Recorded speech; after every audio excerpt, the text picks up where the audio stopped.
आइए हम सुनते हैं सोमवार व्रत कथा। ज्वालापुर नगर में एक साहूकार रहता था। उसके घर में धन धान्य की कोई कमी नहीं थी, बस कमी थी तो एक पुत्र की।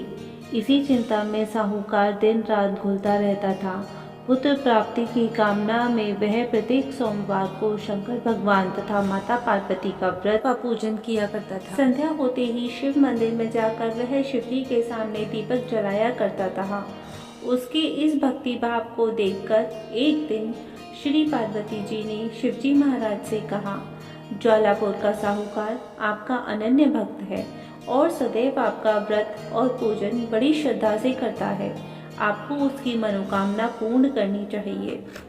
पार्वती जी की बात सुनकर शंकर भगवान मुस्कुराए और बोले, प्रिय, पृथ्वी लोक में सभी प्राणियों को उनके पूर्व जन्म के पाप पुण्य के अनुसार ही फल मिलता है।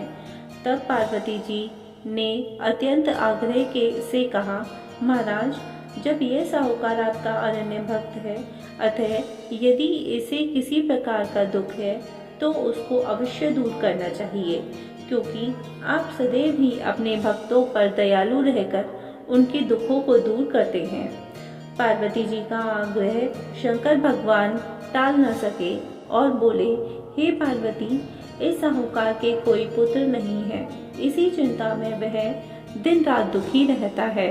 विधि के विधान के अनुसार इसके भाग्य में पुत्र न होने पर भी मैं इसे पुत्र प्राप्ति का वर देता हूँ, परंतु उस पुत्र की आयु केवल 12 वर्ष की ही होगी। इसके पश्चात वह मृत्यु को प्राप्त हो जाएगा।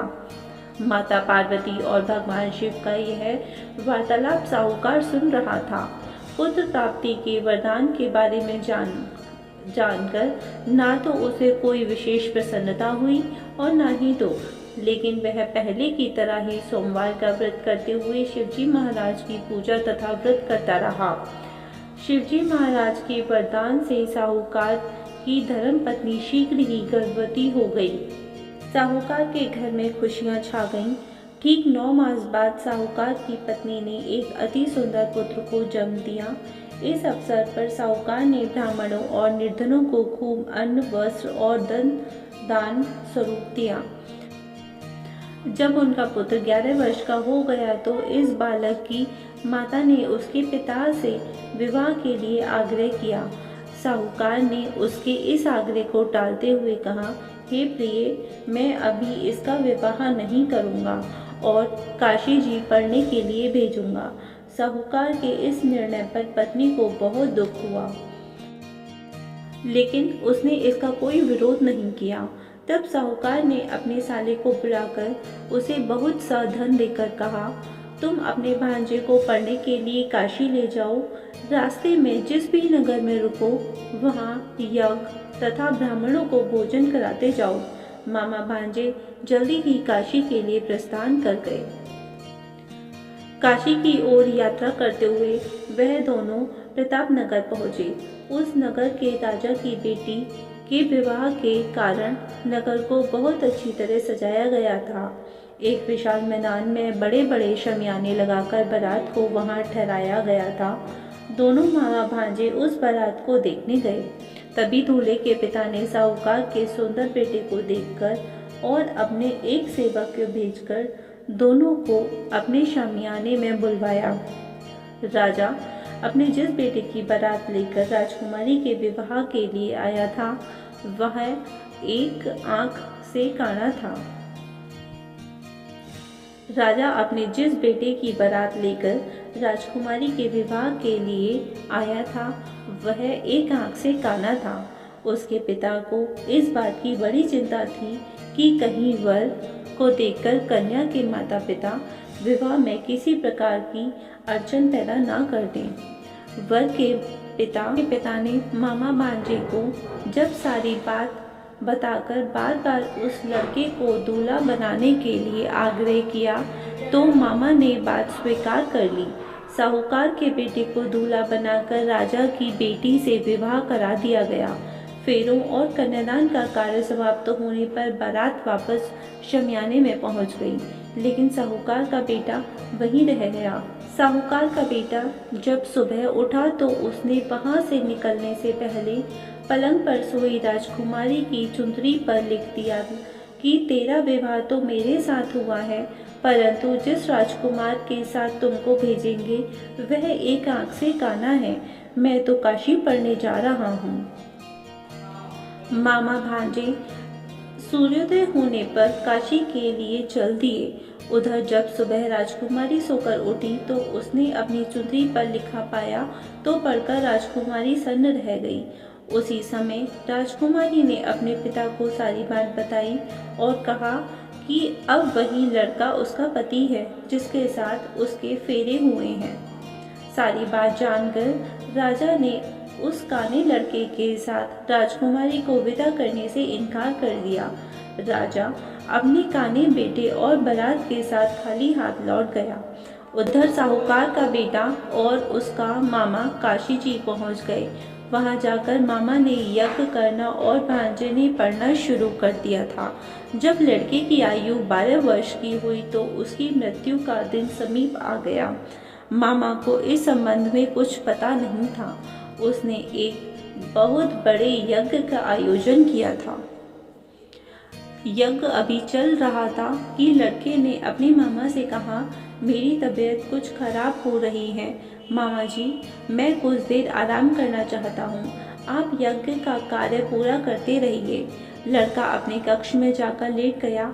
शंकर भगवान के वरदान के अनुसार लेटे लेटे उसके प्राण उड़ गए।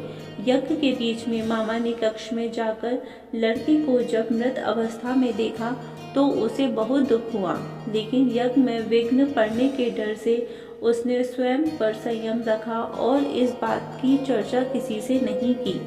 ब्राह्मणों के जाने के बाद उसने रोना पीटना आरंभ कर दिया।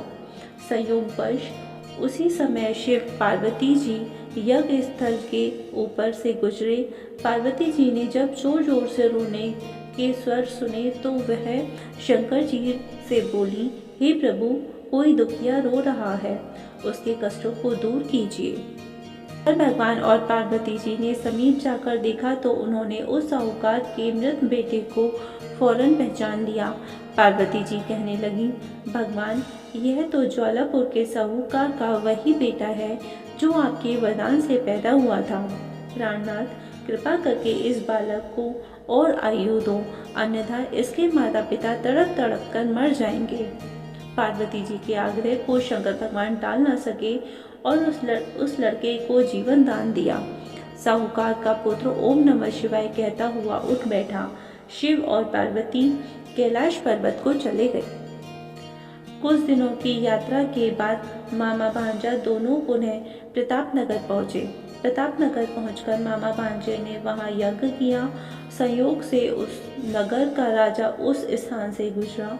राजा ने साहूकार के बेटे को यज्ञ करते हुए देखा तो फौरन ही उसे पहचान लिया। अतः वह उन दोनों को महल में ले आया। कुछ दिन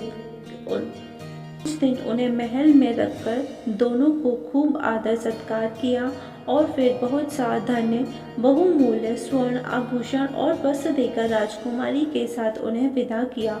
दास दासियों के अलावा उनकी सुरक्षा के लिए बहुत से सैनिक भी उनके साथ भेजे। जब वह अपने शहर के निकट पहुंचे तो मामा ने कहा कि मैं पहले तुम्हारे घर जाकर सबको खबर कराता हूँ।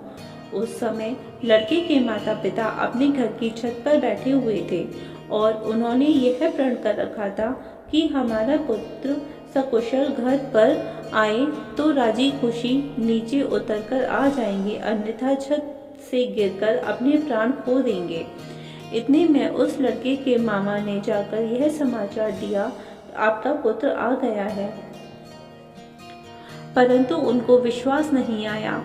तब उसके मामा ने शपथ पूर्वक कहा कि आपका पुत्र पत्नी के साथ बहुत सारा धन लेकर आया हुआ है। तो सेठ ने आनंद के साथ उसका स्वागत किया और बड़ी प्रसन्नता से रहने लगे।